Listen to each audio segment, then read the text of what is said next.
I'm talking today about a project that I've been working on for some years, and it likely to be working on for quite a lot more years, which is the history of audiovisual translation, and in particular the history of subtitling in English. So I've got a book in preparation.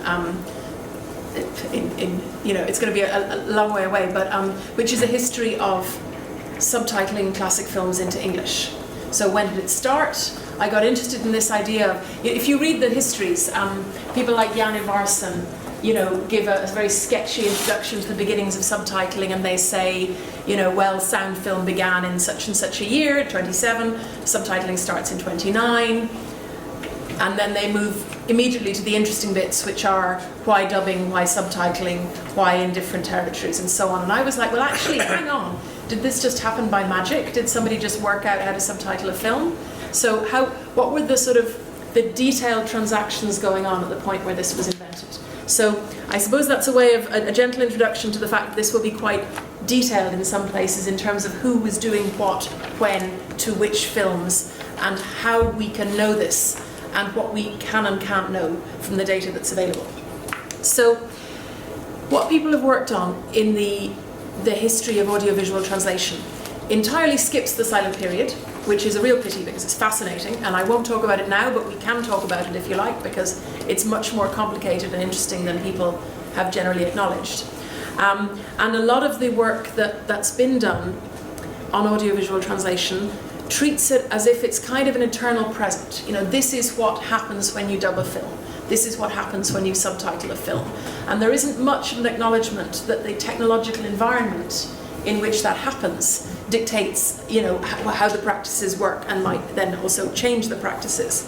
So Karen Littau has written a wonderful piece on a media history of translation, where she talks about translation from the Roman period and talks about the different technologies, the stylus and the wax tablet, the scroll, the codex, print, and so on, and talks about how all of these different technological environments change the way we translate and theorize translation. And I think something very similar could be done in due course for audiovisual translation. So the other thing that people have been really interested about the history of audiovisual translation in the 30s, late 20s, early 30s, is the multilingual versions. And I don't know how many of you are familiar with this short-lived experiment by the Hollywood studios, where in about 28, 29, they were desperate because sound film was coming in, and they were used to a relatively cheap workflow where you shipped prints abroad, you snipped out the titles, you spliced in titles in your target language, you then liberally cut and re-edited the film for your different markets, shortened it, lengthened it, added scenes, took scenes out, and so on. But it was very flexible, and suddenly you had this synchronized soundtrack, and you couldn't just cut up the film in whatever way you wanted. And you also had the audible sound of the foreign. And what do you do with this audible sound of the foreign? And those of you who know the work of people like Kristen Thompson and Ruth Vasey will know that for a few months, year maybe, distributors just showed films anyway. They were like, people will they'll be so enthralled by the novelty of sound that they won't mind it's in German, or it's in English, or it's in French. And what they found was that people vocally minded, and there are various reports in the newspapers about riots and things in cinemas. So they had this huge problem of the language barrier, and I'm going to come back to the language barrier. So one of the things they said was, well, what we can do is we can simply shoot the film as many times as we need to in as many languages as we need. So let's set up a giant soundstage in Joinville. Paramount set up this giant soundstage in Joinville, and they said, we will shoot films in between 3 and 8, 10 languages. So if you've got French, English, German was the classic combination. You've got a 24-hour set. From midnight to 8 in the morning, they shoot in English. From 8 in the morning to 4 in the afternoon, they shoot in French. From 4 in the afternoon to midnight, they shoot in German. In some cases, with some crossover in the cast members, using the same set. The idea was that the same crew, that it will be financially viable, and it wasn't. So there's been, but it's interesting to see these different versions, quite a few of which still survive, of the same film imagined for different languages. Again, we can go into that later. So I promised to talk about subtitling and subtitling history.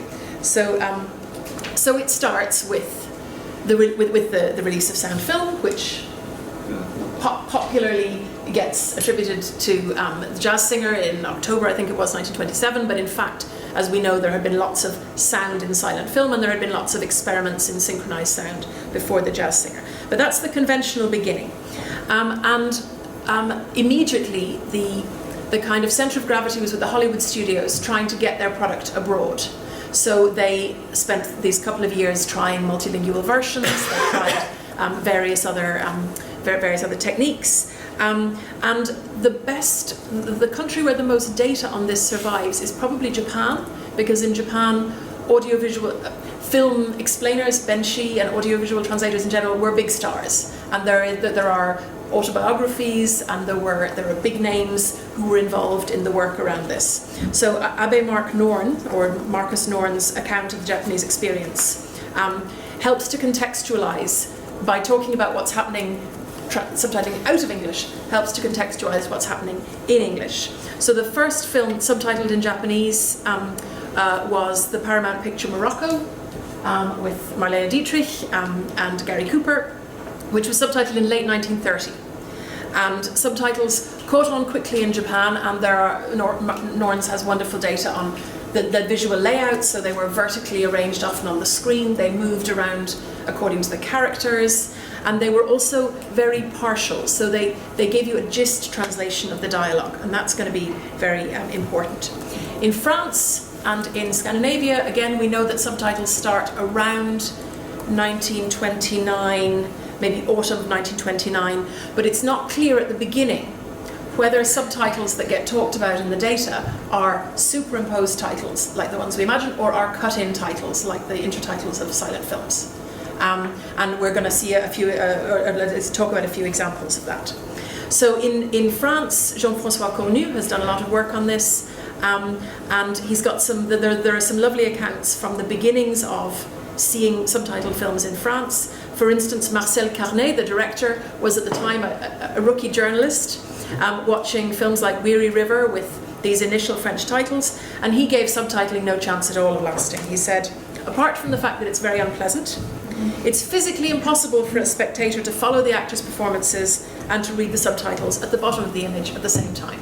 So there was this cognitive overload for early people watching early subtitles. They were used to a rhythm of silent film where your action and your titles were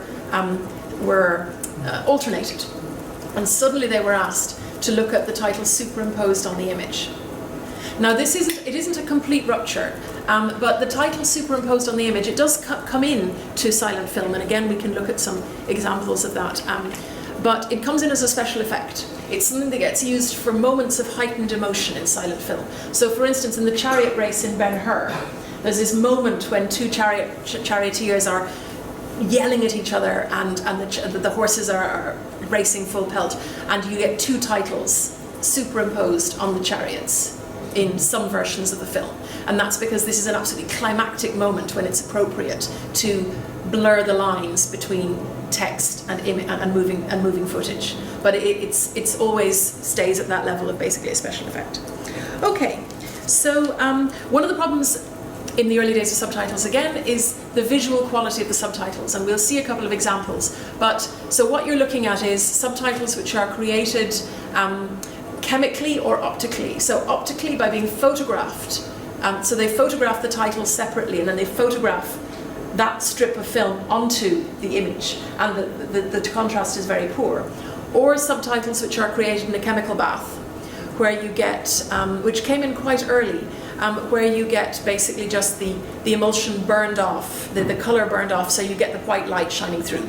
You don't have a drop shadow. Does anybody here, do you do subtitling as part of the... I did. Yeah, so you'll be familiar with the idea of a drop shadow. So you don't have a drop shadow.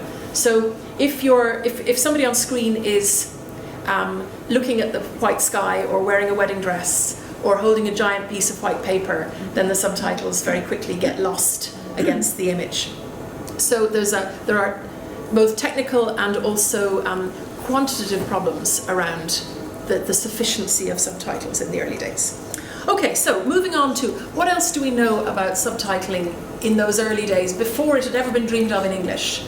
We've got a lovely account from Brazil of the film Broadway Melody, which is the first film that was probably the first film that was released in multiple territories with subtitles by a Hollywood studio. And so we, let me just, yeah.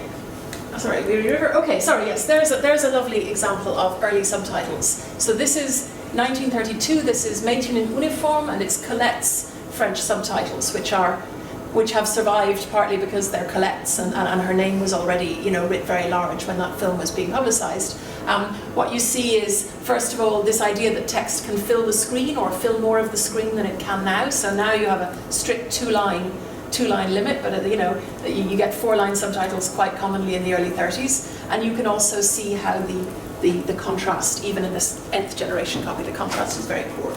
Okay. Oh right, the other thing, yes. So this is Niemanns Land, Trivas is Niemanns Land, which is 1931, and it's a film which neither of these films have been much seen, and I think that's partly to do with when they were released and the fact that the early translations were so sketchy. But this is a group of men speaking different languages in a foxhole in the First World War. And what we see with the subtitles is that they move to where the action isn't happening in the image. So they, in this case, they're moving here because otherwise they would be obscuring one of the 3 characters. But they also move from side to side of characters who are more in more of a close-up in the image. Okay, so yes, so this is Variety talking about these Broadway melody subtitles in Brazil, in Argentina, and in Holland. And they say that MGM developed a method of inserting captions in a foreign language where such captions were absolutely imperative to the proper understanding of the story. And it's ontologically just a different thing from what we expect of a subtitled film now, because at the time it was, can they understand the plot? Can they understand why he is kissing her? There was really basic an understanding of the way in which, inherited from the way in which silent film titles worked. So they said because of the disc system, so because of synchronized sound, it was a problem how to get in silent subtitles without sacrificing synchronization. So you couldn't, well, in this case, they didn't want to simply stop and insert subtitles because the soundtrack would stop along with the subtitles and you just have this horrible silence. So they circumvented this by cutting footage at the desired places, superimposing captions on the background of a scene, a wall, a door, etc., reduping the footage and knitting it back into the reel. So this idea of these subtitles superimposed on the image is still very novel, and they are experimenting with where it happens. It's also interesting with thinking about how many subtitles does one need for a film, and those of you who've done work on a Hollywood film in this period will know that there was a lot of talk. How much talking should there be in a film? How much should films be music and dancing and scenery, and how much should they be talking? And there was a problem because when they brought in recorded sound on set, suddenly cameras were more static, the microphones were very, very fixed, filming got much more stagey and much more boring for a period, and films got very, very talky. So the same thing happens with subtitles, and they're going, how many subtitles does one need for the proper understanding of a film? So here's an example where we've got the Brazilian distributor of Broadway Melody, who's written an account of their experiments with putting in the subtitles. So he says it premiered on a Friday, and it didn't have any subtitles. On Saturday, there were 8 or 10 subtitles, with myself praying in the stalls of Palacio that there wouldn't be any sync trouble. And on Sunday, we had 20 subtitles. And between one day and another, at the long night in Benedetti's lab, I was marking the places of the translations, making the internegatives of the scenes that would be given the few superimposed subtitles, perhaps the first used worldwide, and they were among the first used worldwide. So we've got sort of utter freedom of experimentation, but what we immediately see is that they put a few subtitles in and they immediately feel they need more. So this idea that 8 or 10 subtitles will be enough is immediately presumably proven wrong, and with the result that they go back the next night and they add more subtitles. Okay, so right, so those are some of the more vivid or detailed accounts that we have of subtitling out of English. What happens with subtitling in English is a bit delayed. First of all, because the proportion of films coming in to America, to Australia, to Britain, in foreign languages are much smaller than the proportion of films coming out of Hollywood. So there's less immediate pressure to find a solution to the subtitling issue. And also perhaps probably because of class reasons. So films are coming in from Germany, predominantly from Germany, from Russia and from France, and certainly in the case of French in the UK, there's a very strong feeling that basically everybody has enough French to follow the plot of a film. You know, that's just the kind of people who are going to see those films are the kind of people who have enough French to follow them. And if you look at, say, the films of sort of like René Clair, that's extremely evident with Sous les toits de Paris and Le Million and so on. In America, it's a bit different. In America, you've got huge immigrant audiences. So you've got huge audiences who don't need a translation. And so you get import of Italian films to the US a lot, to the UK not very much. French films, huge numbers of films in German, from Germany and Austria, and films in Russian. And what you find in the press data is the experience of being the only person in the cinema who doesn't get the joke. So you've got people describing what it's like to be in the cinema when everybody is roaring laughing, they're going, you know, and the film reviews are wonderful. Mordaunt Hall in the New York Times, he, you know, and other critics are saying, you know, of course this film is perfectly easy to follow, you know, and then there's somebody else reports that Mordaunt Hall went to the manager of the cinema and said, you have to explain the plot to me because I have no idea what happened there, you know. So there's been a lot of sort of collection of anecdote and trying to fit it together into something that makes a pattern. Okay, so they're trying all sorts of things. They're to some extent saying, well, let's work with the audiences we have who speak the language. And of course that includes big Scandinavian language audiences in the US as well. They're showing films which were designed to be seen without much meaningful dialogue. So musical comedies, lots of operettas from Austria, Geza von Bolvari and so on, René Clair's Sous les toits de Paris and Le Million and À nous la liberté, which were designed to be designed in such a way that mise en scène would tell the story. So that, and René Clair's films were probably the ones that got the closest to solving the language problem.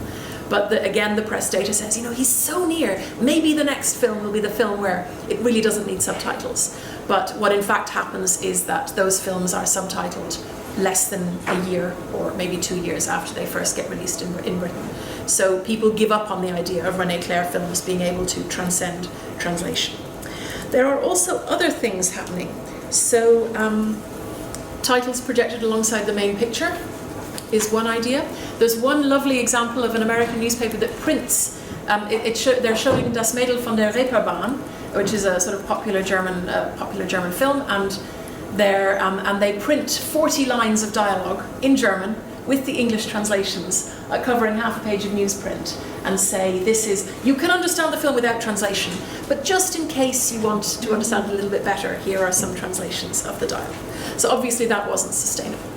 The Film Society in London, which was one of the main vectors of the import of art films from abroad, they had apparently a showing of Mädchen in Uniform, where they tried to put the titles on translucent paper, and people were supposed to hold up the translucent paper in front of the screen and read the titles that way. And I haven't found any physical evidence of this, but I would love to believe that's true.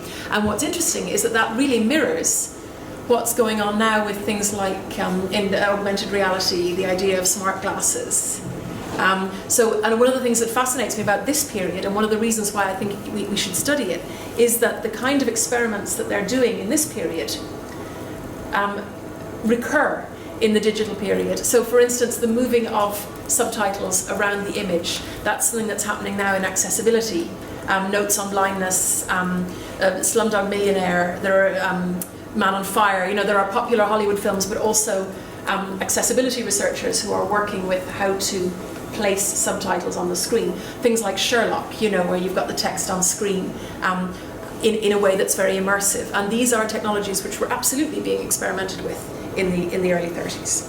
Okay, so the other thing they tried for a brief period was cutting in the titles. There's a nice example from Australia, actually. There was a version of the Richard Tauber was a tenor, a very well-known tenor, and he released a number of vehicles for his singing, one of which was called Das Lockende Ziel, which was, I think, released in the US as The Golden Goal, and was released here and in the UK as The End of the Rainbow. And they cut in the titles, about 15 of them, I think. And so every time the title comes in, the soundtrack cuts out, and there's this deathly hush. And then the soundtrack resumes, and then there's another deathly hush. So it was very off-putting, and that couldn't last very long. Okay, so you have this situation where people are trying different things, and then gradually the superimposed title gains currency as something which people can learn to process, and then you get the beginnings of the profession of audiovisual translation. So one of my research questions was, when exactly did that happen in the US and in the UK as the two sort of main territories? I've also been looking at Ireland, which is a whole another story which we can again go into in discussion if we have time, which I think we're probably rapidly running out of. So in the United States, we have a story in the United States about the invention of subtitling, because we have a guy called Herman G. Weinberg, who was a cinema owner in Baltimore, Maryland, who had some German, a little bit of German. He was actually a musician. He did scores for silent film showings. And when sound film came in as the manager of the cinema, and he was only in his 20s, he said, we need to do something with the language. And so he tried cut-in titles, and he tried, and then he began subtitling. And he became the preeminent subtitler right up until the 1960s in the US. And we think, he likes a good story, so you can't believe really anything he writes about himself, but we think the first film he titled was the 1929 operetta Two Hearts in Waltz Time, which I haven't seen. I think it survives somewhere, but one of the issues, as you'll know, around film is the fact that film of this period, a lot of it doesn't survive. When films, they would go around the world, they would be played until the prints wore out, and the prints would be melted down and the silver would be recovered, and the studio would make another film. So nobody at this time was keeping these films as archival evidence, and in particular, they weren't keeping translated versions. So the fact that quite a lot of material survives is accidental. It's a very happy accident that in Britain, quite a lot of the material that was seen in the early 30s survives. But I'm still working my way around other territories, and the US is a territory where I haven't managed to see a huge amount of material yet. Okay, so this film, Two Hearts in Waltz Time, was a phenomenal success at a small theatre in New York, and it played for, I think, a year to packed houses, including a lot of people who didn't speak German. But the songs were really catchy, and of course these films, one of the features of audiovisual translation that never gets talked about is the role of songs in films of this period, and of course the songs were being released as sheet music in translated versions in lots of different languages. So people were hearing these songs. They get Sous les toits de Paris, long before it came to New Zealand, which is something I'm researching at the moment. It was being played on the radio. The songs were being played on the radio. So the songs were very heavily marketed, the films, and people loved this film. And the distributors said, well, if people love this film, wouldn't they love it even more if they knew what was happening? So they said, let's experiment with adding some titles. And I'm just going to show you. So this is the wonderful Matinee, who was that's the kind of nom de plume of the in-house Chicago Daily Tribune reviewer, and she writes wonderfully about what it was like going to films in German and in Russian particularly, and not understanding what was going on. And in the case of Two Hearts in Waltz Time, which she saw in an unsubtitled version, she says, would it hurt foreign producers presenting their films in America now and then to give us a clue in English? Perhaps a prologue, which was also something that was sometimes tried, or a subtitle here and there would enable us to get the gist of the picture's meaning. As Zweihärzen stands, excellency of production is muted for many by their inability to follow the story. So it was released, I think, in New York in October 1930, and in August 1931 it gets titles, and it was instantly so successful that UFA, the German production company, had started immediately adding titles to their other films. So Das Lied ist aus, Sein Liebeslied, and so on. And by early 1932, UFA were really trying to conquer the North American market. They'd bought a bunch of cinemas, and they were adding superimposed titles as standard policy by March. And then let me just see, when is this? This is from May 1932. This is the first ad I've ever found for a subtitler, the first job ad for a subtitler. So May 1932, this suggests that title writing is something for foreign films, is something that you could actually make a full-time job. And of course, one of the other fascinating things about this is that title writing for foreign films follows on from a period of title writing for silent films. When title writers were huge stars, there was an Oscar for title writing. For about the first 2 years of the Oscars, there was an Oscar for silent title writing. So it was something where you got your name in lights. People like Ralph Spence, Tom Mead were very well-known names. And then suddenly sound comes in and subtitlers plummet in the pecking order. But you do have some press data about who was subtitling what, which we'll maybe come back to. Okay, so, sorry, I'm being distracted from my main question, which is, when did subtitling start in the US? And the answer is, the first possible example I found is March 1931, and that was a Russian film at the 8th Street Playhouse in New York with explanatory English titles, which could have been almost anything. They could have been projected on the side of the screen, they could have been superimposed, they could have been cut in, they could almost have been on a piece of paper that you held in your hand, so we don't have enough information. Weinberg titles his first film, as we said, in about August 1931, but in April 1931 in the Park Cinema in Reading, Pennsylvania, there's some kind of loose cannon who brings out a couple of films with titles of some kind, probably cut in, and probably just for that showing, and then removed when the film was returned to the distributors.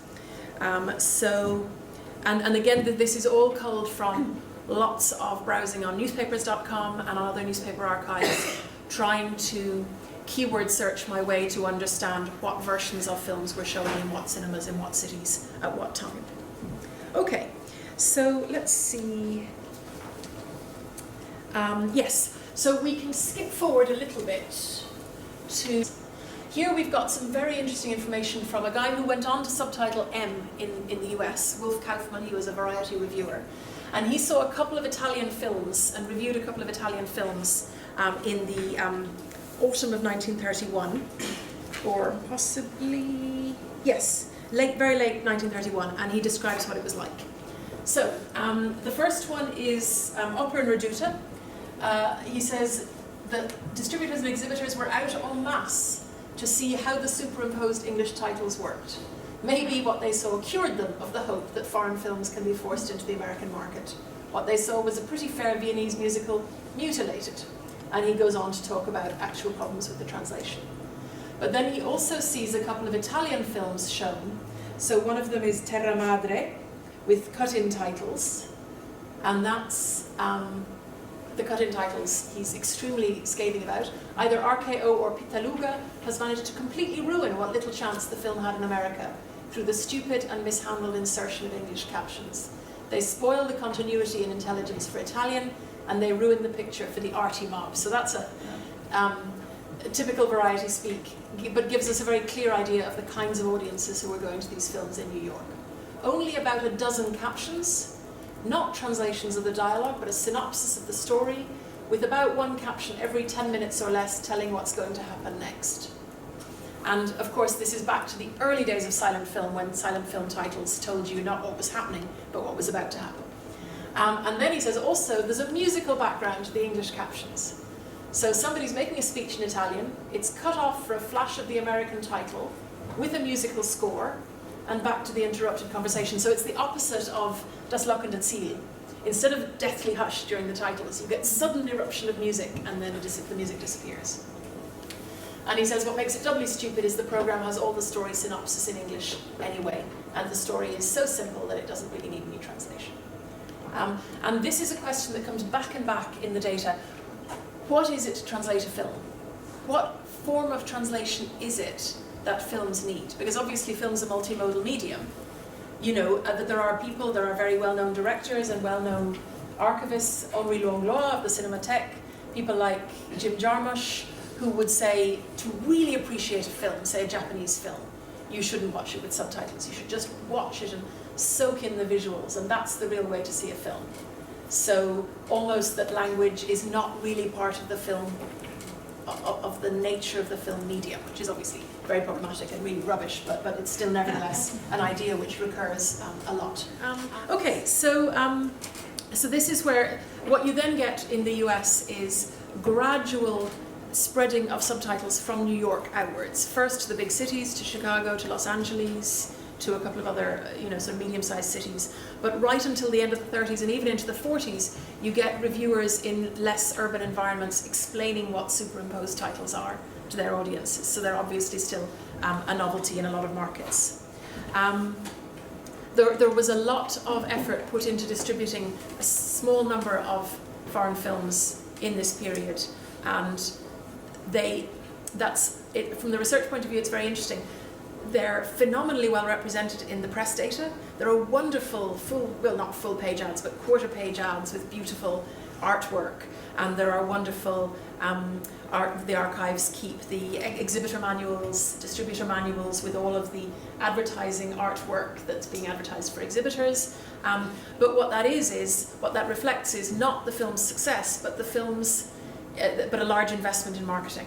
And what happened, in fact, was that these films rarely, if ever, won back the cost of their marketing. So they remained, even after the Second World War, when there was a bit of a resurgence of foreign films in English, they remain a very small part of the market and a specialised part of the market. Okay, so that's the US. So what's happening in the UK? The UK, I thought for ages the UK was really late to the party. So the historians of film in the UK say that subtitling was invented in the spring of 1932 by Paul Rota and J.M. Harvey. So people associated with the Film Society and the Academy Cinema in London. And the first films subtitled are Pabst's Kameradschaft and Leontine Sagon's Mädchen in Uniform. And that, for a long time, my research question, I'm kind of glad I didn't publish on this earlier, because for a long time my research question was like, why does it take 5 years from the arrival of sound until 1932 for subtitles to arrive in the UK? Were people really just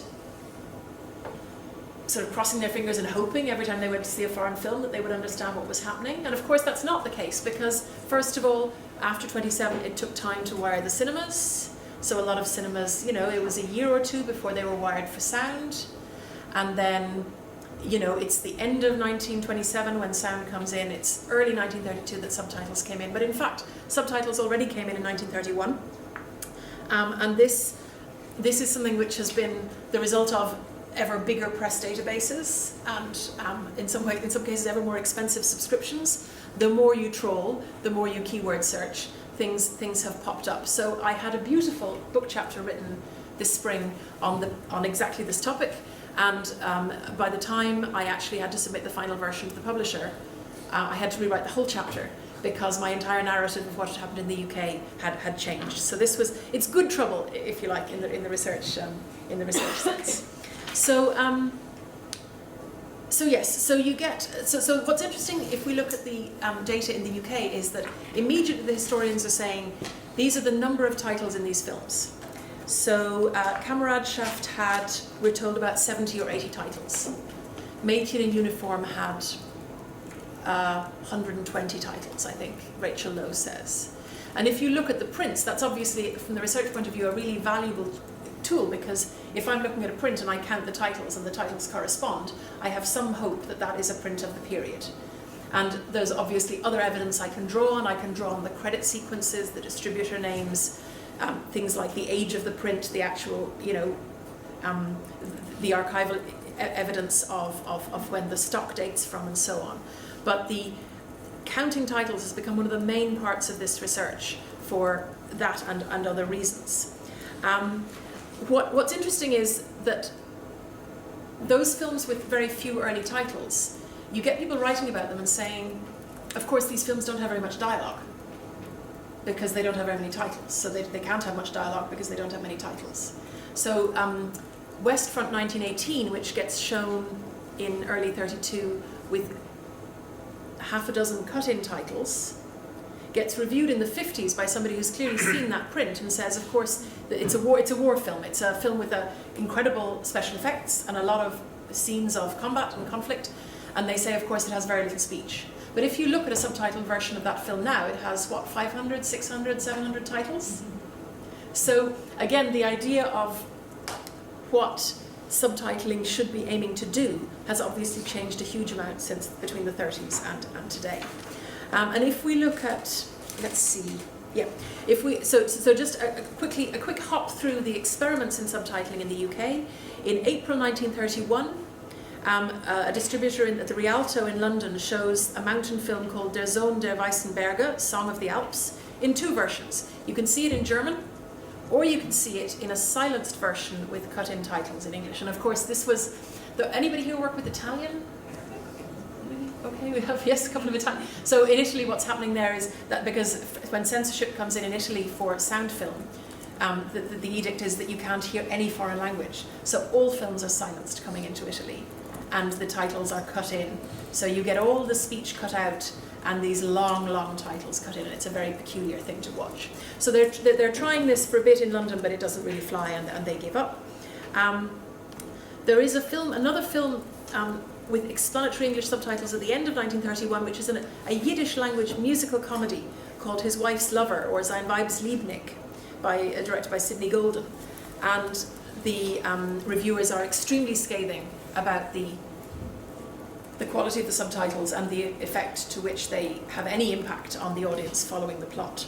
So if we look at the subtitles, the cut-in titles for Westfront 1918, one of the interesting things is that they're not just translating the dialogue, they're translating the characters' thoughts.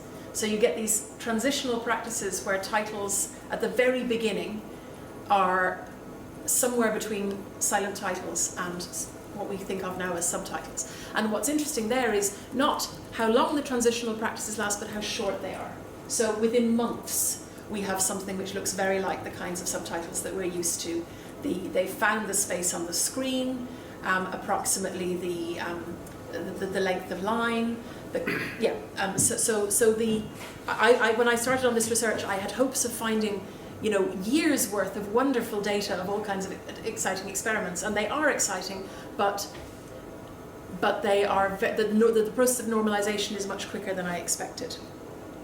Okay, so the last example I have of this transitional period in the UK is August 31, when a film comes out called Shamanda Parody, which is in German Drei von der Tankstelle. It's about these three guys who open a gas station and the girl they fall in love with. And it was directed by Wilhelm Thiele, and that was shown at the Rialto in August 31. And in the second week of its run, the film had 12 titles added by Thiele, who said he felt it would help the film's run. And that was, for a while, I was very excited that it was actually a German director who'd invented subtitling in the UK. But again, the number of experiments which were happening around this time makes that a narrative that I can't sustain. Okay, so I just want to talk a little bit more about the methods and why this research might matter. So one of the reasons I think I find this research really compelling is that when we talk about translation, we talk about a language barrier. The idea of translation or interpreting entails the idea of some kind of threshold of incomprehensibility which has to be overcome through translation or interpreting. Now, no Hisakai wouldn't agree.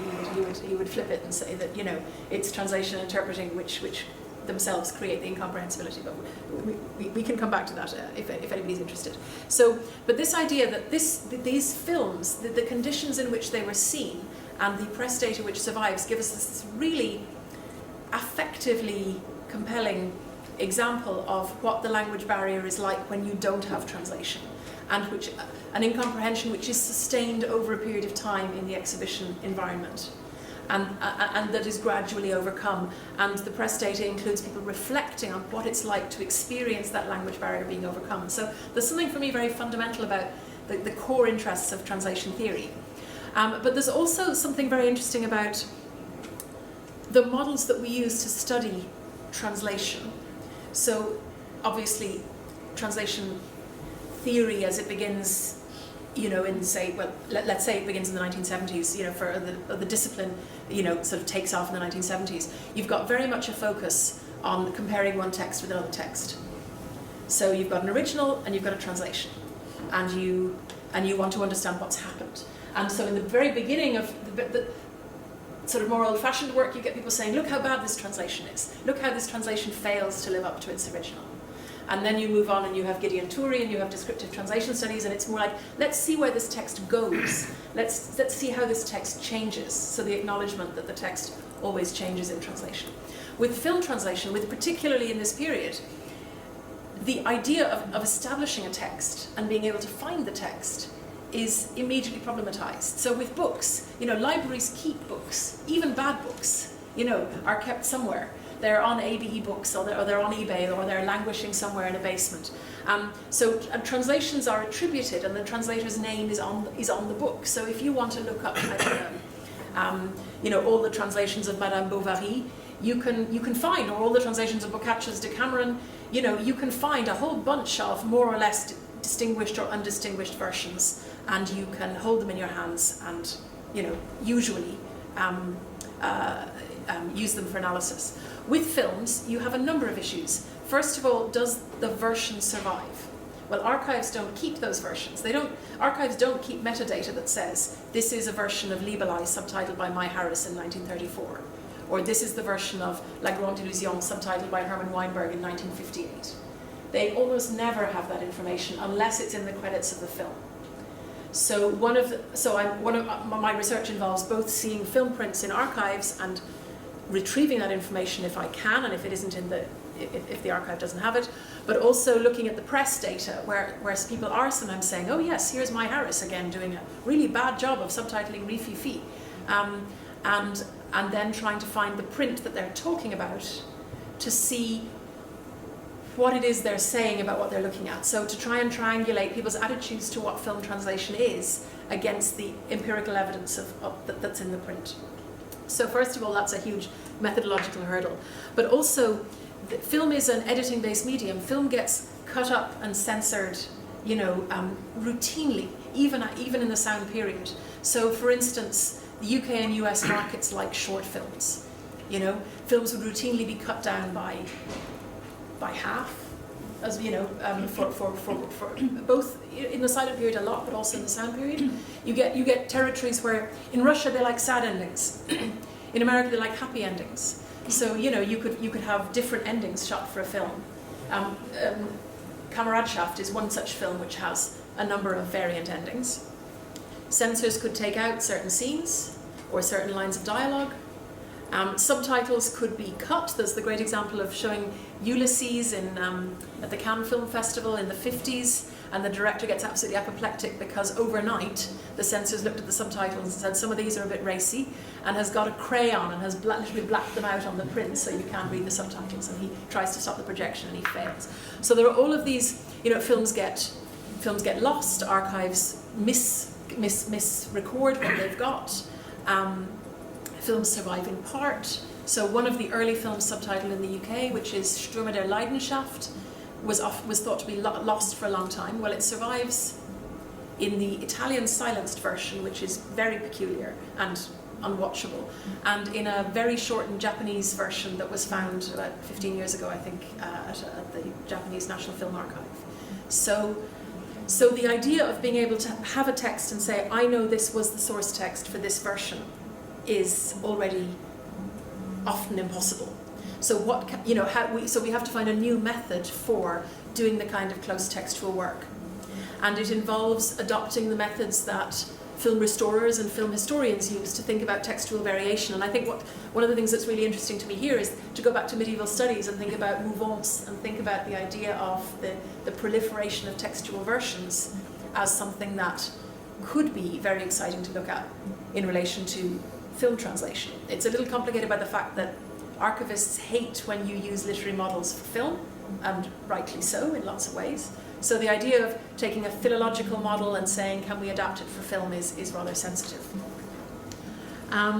So the other thing the last thing I'm going to talk about is that one of the reasons I want to look at film in the 30s is that it gives us the longest possible trajectory to look at how subtitling develops over time. So if the earliest sound films have survived and been reissued in new translations, looking comparatively at those translations can tell us a lot about both about how subtitling develops technically, but also about how those films have been reread and how those films are culturally experienced. So a really silly example is La Grande Illusion, is the great Jean Gabin. Jean Gabin's character is very interested in cycling, and he follows the Tour de France, or Tour de France, as in fact, what would call it in England. And nobody in the 30s knew what the Tour de France was. So there's this generic reference to cycling, and the names of the cyclists don't get repeated. And as you move through time, you see the Tour de France becoming more something that can be mentioned in the subtitles. Also the reference to sex, which also, don't appear much, or the sort of more scabrous material doesn't appear much in the 30s and gets increasingly prevalent until you get to, say, Lenny Borger's version that was done in '99 for Rialto Pictures. And the last thing I'm going to say about this area of research before questions, and I dread to think where we are for time, is that it has thrown up an awful lot of a kind of magical mystery tour, a treasure hunt, if you like, of versions which we know at some point existed and which may or may not any longer survive.